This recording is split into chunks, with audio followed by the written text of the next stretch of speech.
کہ political leaders گھروں سے گرفتار ہوتے ہیں، ماضی میں بھی ہوئے ہیں، لوگوں نے سالہ جیل کاٹی ہے. اگر آپ نیلسن منڈیلا کی مثال دیتے ہیں 28 سال اس نے جیل کاٹی ہے، تو نیلسن منڈیلا نے کیا جو ہے وہ لٹھا بردار فورسز بنا لی تھی؟ کیا آپ اپنی یوتھ کو یہ بتا رہے تھے کہ پٹرول بم بنا کے پٹرول بم جلاؤ؟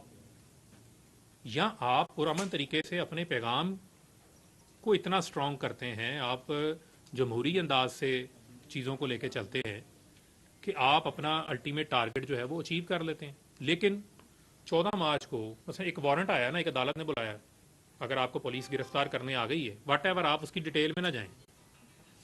آپ نے بظاہر بیگ بھی تیار کیا ہوا ہے، لیکن ساتھ میں آپ یہ بھی چاہ رہے ہیں کہ باہر لوگ مزاحمت بھی کریں، اور اس مزاحمت کے نتیجے میں کتنے لوگ املاک کو نقصان پہنچا، کتنے لوگ زخمی ہوئے، کتنے معصوم لوگوں کا نقصان ہوا، کسی بھی سائڈ سے ہوا.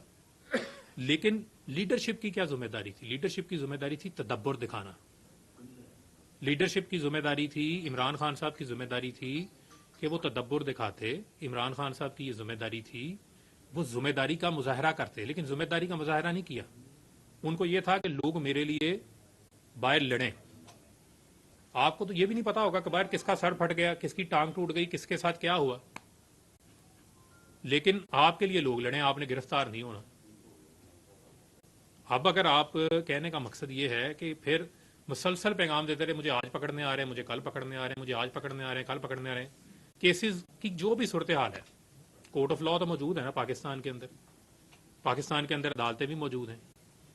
انہی عدالتوں میں جو باقی اس وقت کی اپوزیشن تھی جب ہماری حکومت تھی، انہوں نے بھی انہی کورٹوں میں اپنے کیسز کا سامنا کیا ہے نا. ان کی ڈیٹیلز میں ہم نہیں جاتے، جیسا کیا ویسا کیا کیسے کیا، لیکن سامنا تو کیا نا. تو آپ کے پاس یہ راستہ تھا کہ آپ جب پاکستان ہے اس پاکستان میں آپ ڈنڈا اٹھا لیں. میں تو ڈنڈا اٹھانے کا مجھے تو آپ نے پیغام ہی نہیں دیا تھا، مجھے تو آپ نے یہ تربیت نہیں دی تھی. مجھے تو جس دن آپ نے کہا تھا ISF بنانی ہے تو آپ نے کہا تھا کہ اس وقت، اب میں نام نہیں لیتا تنظیم کا کیونکہ ان کو برا لگ جائے گا، کیونکہ بہت سارے لوگوں کو ابھی بھی بہت برا لگنا ہے، کیونکہ میں باتیں جو کر رہا ہوں وہ میں دل سے کر رہا ہوں، اور یہ میرے جذبات ہیں، جو میری سوچ ہے اس کا میں اظہار کر رہا ہوں. تو آپ کہتے تھے کہ جی وہ فلانی تنظیم کے ساتھ جنہوں نے 14 نومبر والے دن مجھے پکڑا تھا پنجاب یونیورسٹی میں، آپ نے وہ کام نہیں کرنا جو وہ کرتے ہیں اداروں کے اندر. تو آپ بھی پھر وہی کام کروانا چاہ رہے تھے اپنی یوتھ سے بھی، اپنی ISF سے بھی، اپنے باقی لوگوں سے بھی.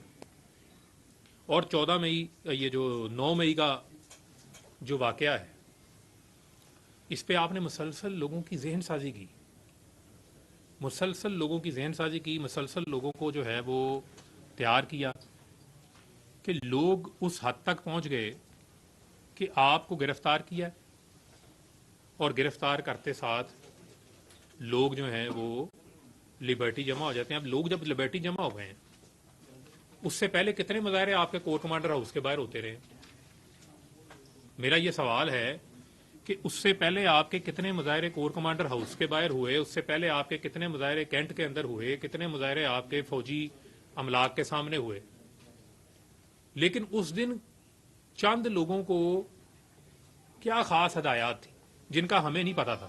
یعنی میرے لیے ان ایکسپیکٹڈ تھا، میں لاہور میں تھا، میری اس وقت طبیعت خراب تھی، جب گرفتاری ہوئی مجھے میری وائف نے مجھے بتایا کہ خان صاحب گرفتار ہو گئے. میں اس وقت سویا ہوا تھا دوائی کھا کے، میں اس دن ان کے ساتھ اسلام آباد بھی نہیں گیا، عموماً میں ساتھ جاتا تھا پیشیوں میں ان کے ساتھ. اس نے مجھے اطلاع دی، اور جب میں نے یہ دیکھا یہ حالات اس سطح کے اوپر کشیدہ ہو گئے، میں کسی بھی جگہ پہ نہیں گیا، میں ایون فیصل آباد بھی نہیں گیا.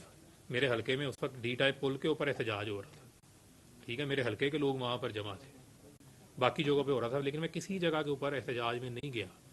اور جو کچھ اس دن ہوا، جس طریقے سے ہوا، یہ انتہائی افسوسناک تھا، یہ انتہائی کنڈیمریبل تھا، اور یہ پاکستان کی تاریخ کے اندر ایک سیاہ واقعے کے طور کے اوپر جو ہے اس کو یاد رکھا جائے گا کہ کس طریقے سے آپ نے چیزوں کو، ایک مائنڈ سیٹ کو ایک ایسے بوائلنگ پوائنٹ کے اوپر پہنچا دیا کہ لوگ اپنی افواج کے خلاف لڑنے نکل پڑے. آپ 2 منٹ کے لیے تصور کر لیں، 2 منٹ کے لیے، کہ آپ آج افواج پاکستان کا جو تصور ہے وہ آپ کے ملک کی سیکیورٹی ہاریزون سے آپ ہٹا دیں، اور آپ دیکھ لیں کہ بھارت جو ہے وہ خونی دانت نکال کر بیٹھا ہوا ہے پاکستان کو کس دن وہ دبوچے. آج اس کی جرت کیوں نہیں پڑتی؟ پاکستان کے اندر دہشت گردی کا کلا کما کس نے کیا؟ ہمارے جوانوں نے قربانیاں دی ہیں. 5,000 جوان جو ہیں وہ شہید ہوئے ہیں. اب تک ہمارے جوان جو ہے وہ دہشت گردی میں ملک کو امن دینے کے لیے جو ہم سب چین سے سوتے ہیں وہ افواج پاکستان کی وجہ سے. ملک کے اندر کسی بھی وقت کوئی بھی ایسا معاملہ ہو جاتا ہے، کوئی سیلاب آ جاتا ہے، کوئی آفت آ جاتی ہے، ایون آپ کووڈ دیکھ